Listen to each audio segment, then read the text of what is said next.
Thank you. So I hope you can understand the English, but the slides are in Spanish here. I will go very fast because we only have half an hour, but I do a workshop at 5 o'clock. And if you want to ask questions, find out some more details, then please come along at 5 o'clock this afternoon. And excuse me having notes, but these are in English because all I can see here is Spanish, so I have to have the notes, okay. So we're going to have a very, very quick look at ISO 20000, what it is now. We're going to look at the changes. Why are we updating the standard? How have we done it? And when? And what changes will definitely come? And what changes probably will come. And please understand that we are still 1 year away from the new standard. ISO, the whole process of developing standards in ISO is a very, very long, slow process. It has to be like that to get the agreement of all of the countries who are involved. So if you imagine the Brexit negotiations with the European Union, it is even more because it is worldwide, not just the European Union. So it's very difficult sometimes. So brief overview of ISO 20000.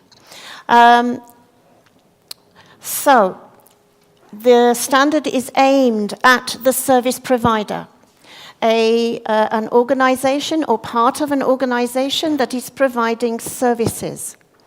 The services for many people who use ISO 20000 are IT services, but actually you can use 20000 for many other services.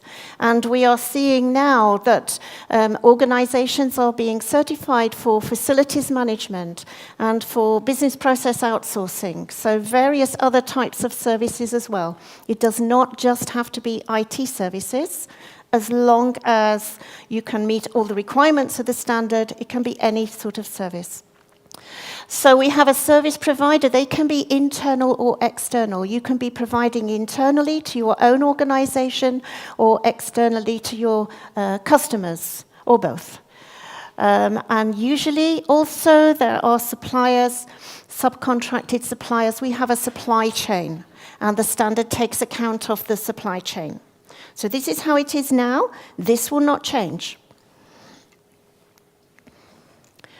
This is the processes now, the process model now for the 2011 edition. Some of you will already be working with this.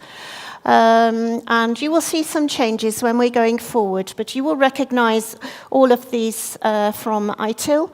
You'll recognize the processes that we have. And the standard 20000, it is in the area of the provider of the service. And maybe also we will, alongside, be using Itil or CMMI for service or any other method we are using to underpin our service management. And often we are also working in an organization that might have ISO 9001 for quality management, ISO 27001 for information security management. They tend to be in the wider organization, but we overlap. And there are more and more times now where we are seeing that organizations have all of these three standards together. And we are working with an integrated management system. We are putting them together and working very much with them together.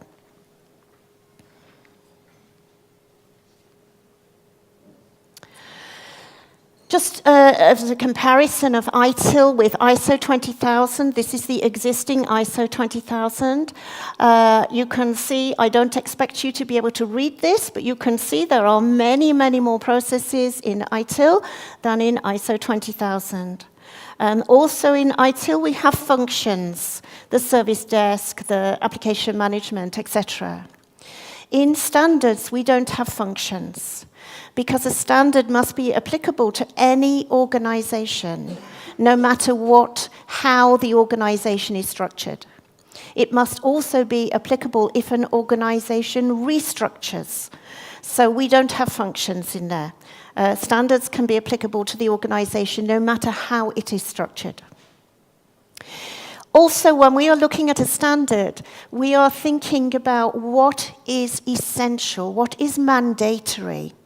Because for certification, if an organization wants to be certified against ISO 20000 or other standards, they must meet all of the requirements. They cannot exclude any requirements. They can't say, oh, we don't do capacity management.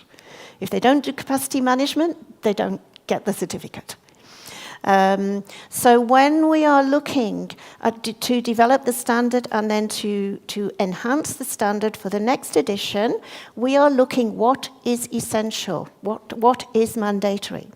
So some of the aspects of Itil that we have left out are considered not to be mandatory. So for example, if we look at some of the strategy aspects of Itil, many organizations who are going for ISO 20000, they've already done that. They've got existing services, they're already running their services. We're not going to ask them to go back and revisit their strategy. So that's why you don't see all of the processes there. ISO 20000 consists of a lot of different parts. Part one is the main part, the requirements. Part one is the part that you are audited against. It's the ones, it says the service provider shall do various things. Whenever it says shall, the auditor will check that you are doing that. This is the one where I am the editor. And then there are other parts which are guidance. They support the other parts. One more requirements part, part 6, but this requirements part only applies to certification bodies, doesn't apply to service providers. Another very important one for you to know about is part 10. Part 10 is concepts and vocabulary. This will become even more important in the future, because all of the terms and definitions are going to be moved out of ISO 20000 Part 1, and they will all go into Part 10. Like in the 9000 series, the 27000 series, the same. All terms and definitions are in one separate place. And Part 10, you can get a free copy for a single use, not a free copy for the company use of that. So, every 5 years, standards are reviewed. And we will review them and we make a decision. We say, are we going to remove this standard? Because actually we don't need it anymore. Nobody's using it. And that happens with some standards. They are taken away. Are we going to keep it as it is? It's fine. We don't need to do anything. Or are we going to revise? So we did the review of ISO 20000. And we said, actually, the service management market is moving forward. We need to make some changes to this. Also, we know that there are some difficulties in meeting some of the requirements because we're moving forward maybe more to commodity services, to cloud services, to SIAM, DevOps, and all of these things. And we have to react to these things. Also, all management system standards are moving to a common high-level structure known as Annex SL. And so we are also have to move to that structure, the same as, if you know 9001, 27001, the same as that one. So we have to change. We did a lot of work in order to get this to change. We started in 2015. We did a lot of research on what was happening on the industry. We did surveys. We took in comments from national bodies. So there was a lot of work that went into this from many, many different countries and coming together in the International Standards Committee in order to move this forward. So we started in 2015. We will publish in 2018, so 3 years to get this right. Which I think is what that says. And that one there. Now, I don't want you to be alarmed. If you are already in the middle of working with ISO 20000, the 2011 edition, then please keep going, because it is quite a long time before you have to move to the new version. So if you are working now on the 2011, maybe you could get a certificate next year in 2018 to the existing version. The next year, you could be also audited the same one. And the year after, you can have a special audit to say, right, now I have moved to the new version. I am meeting all the new requirements. So there will be, it's not yet certain, but it is expected to be a 2-year timescale from the publication of the new standard, which will be in about October or November next year, before you need to be meeting the requirements. It's quite a long time. So, what has changed? And what will change in here? Now, the definite changes is the structure of the standard. So, at the moment, we have this one. This will be the new one. So the new one is the standard structure now for all management system standards, the standard structure. So 1, 2, 3, the same. These are always very specific for the standard. Clause 4 from the current one will go in all the other places. It will be split up into many different places. And the other clauses, the service management processes from the current version 5 to 9, they will go mostly into clause 8, the operation. Okay. So that is the first change that you will see. Okay. You will also see some changes in terms. The biggest one is that we will no longer use the term service provider. That will change to become organization. And this has proved a little difficult to get all the wording right, but this one ISO insisted, because in Annex SL it is organization, and they said we could not retain service provider. We must move to organizations. So we had that decision taken out of our hands. Also, internal group we have now will become internal supplier. Information security. At the moment, it is a little confusing because it is a different definition in ISO 20000, in ISO 27000. They are going to become the common definition from ISO 27000, which means that we can't use the term availability in ISO 20000, so we will use the term service availability instead. We'll also add a few other definitions as well for some new requirements. So we're going to add definitions for asset, for user, value, service, catalog. At the moment, it says catalog of services. We're going to have a definition, service catalog, and service level target are new ones.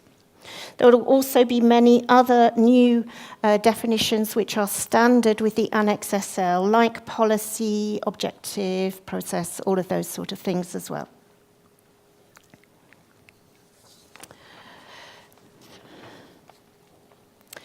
So there's some new requirements due to Annex SL. So for example, in Clause 4, we'll have to look at organizational context. We'll have to consider what is the purpose and the strategy of the organization. What are the external parties and internal parties and interested parties and the factors that influence our service management and our services. And from that, can we gather our requirements? And hence, from that, we can look at the scope of our services. So really, really important. So it's actually pulling us not totally into the service strategy element of Itil, but some of the service strategy element of Itil. And I think it will work very, very well. Also more of a risk-based approach. So in the current ISO 20000, there is, of course, you have to do some risk assessment, you have to do some risk management, but there is no risk management process. In Annex SL, they have added risk management. So it's much more open in the new version than it was in the old version.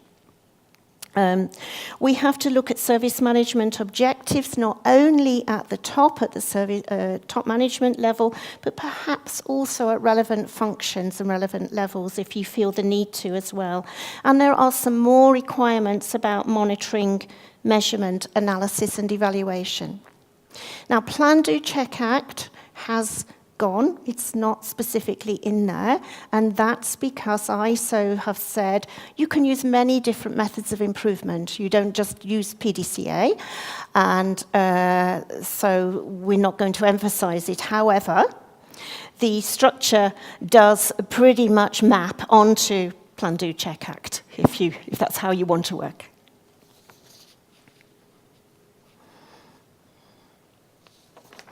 So, what are the other things that are expected to change?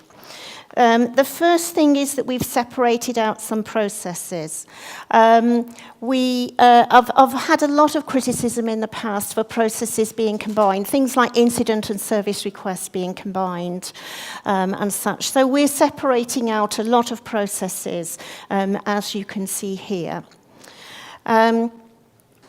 The other thing is a reduction in the number of documents, mandatory documents. So capacity plan and availability plan as mandatory documents have gone. There will be a requirement for planning, but not for those particular documents. Release plan has gone, and continuing improvement policies and a few of the procedures. So it won't be so heavy on the documentation as it was before. We have retained some of the documents in there as mandatory, like service management plan, continuity plan.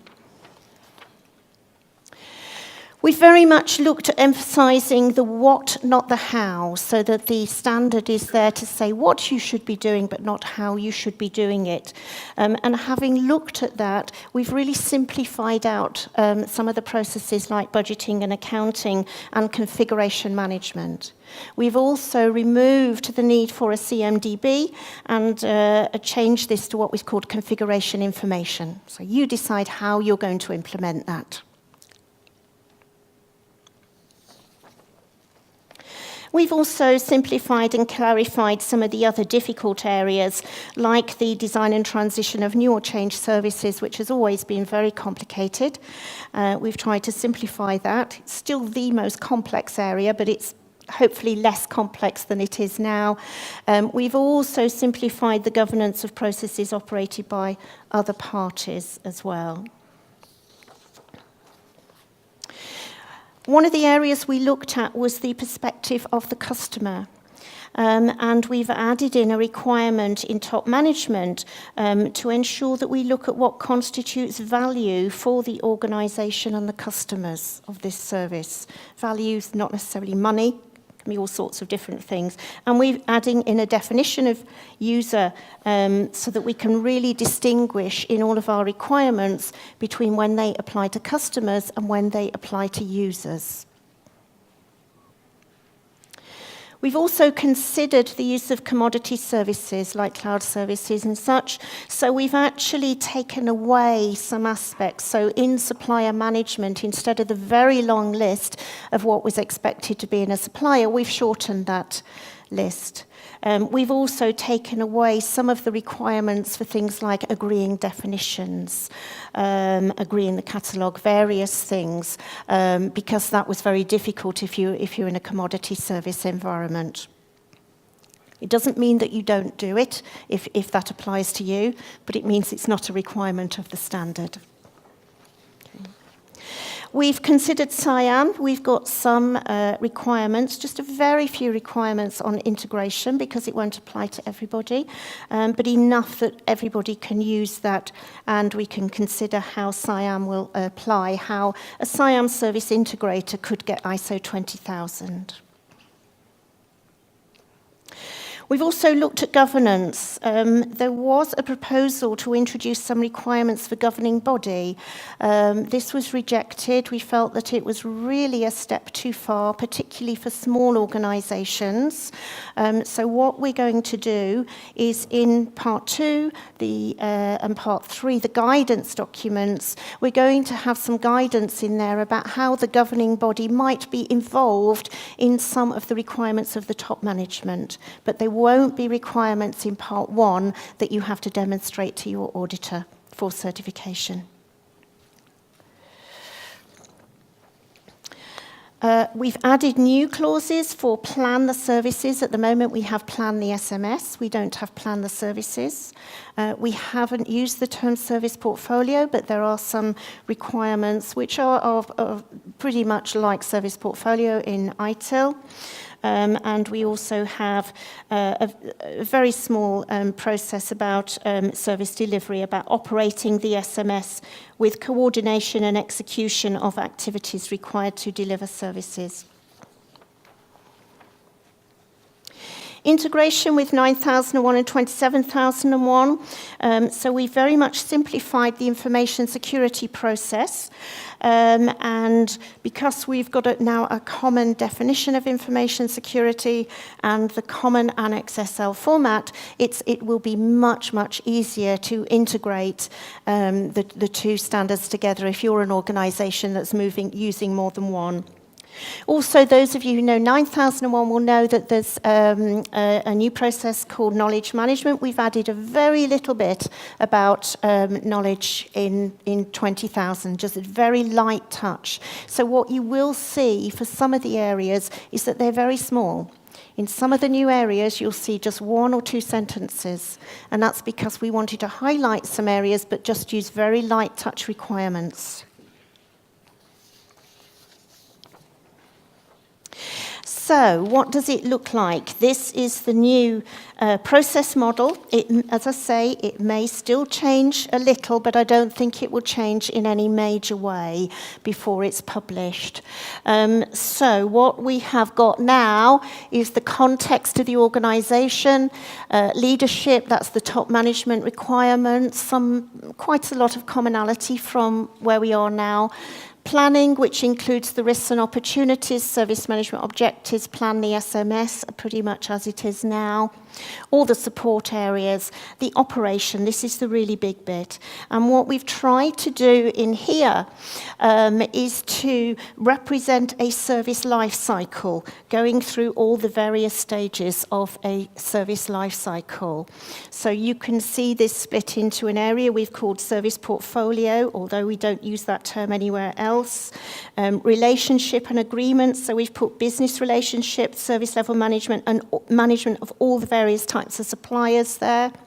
Supply and demand, budgeting and accounting, demand management, one line, capacity management, service design, build and transition, resolution and fulfillment, and service assurance. So it's more following through a life cycle in there. What you probably haven't seen is that ISO conduct a survey of management system standards every year. And for the past 2 years, they've included ISO 20000, and they look at how many accredited certificates they find. So this is from accredited certification bodies. Certificates for organisations like APMG will not be included in here. So these are not the full number of certificates. So ISO 20000 has got 4,537 reported certificates of accredited. We will never, ever catch up with 9001. We'll never get there. But we are 8th in the numbers. 14,000 is environment, 50,000 is energy management, information security, that's automotive, medical devices, and then we're the next one. We are 8th in there. And I will say that Spain was very high. So Europe accounts for 29% of those certificates. And out of those, the UK had the most, 217, and Spain had 215. So UK and Spain almost the same number of certificates. After that, the biggest countries were Germany, Italy, Romania, Portugal. After that, China accounted for 37%. So China is increasing more and more and more in gaining certifications. And then the rest of the world, the other 34% in there. Okay, so that is everything. I am doing a talk at 5 o'clock if you want to find out more details, a little more slowly, and the opportunity to ask questions.